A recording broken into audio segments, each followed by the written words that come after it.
طبیعت سر لج برداشته با من نمیاد هیچکی حتی حرفاش بکارم.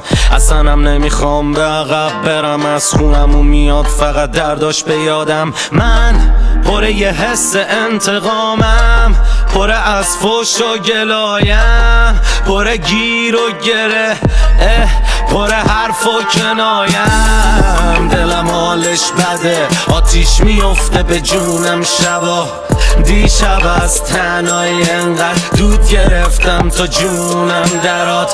تو هم داری الکی مصرف میشی، نمیخنده عمیق میدونم لبات، ولی من هنو پای حرفم همو میبینی که دارم میخونم برات. میزنه تازیانه پشت شلاق و شلاق پشت زخم، این زمین وحشی به من میزنه، بدم میزنه که وحشی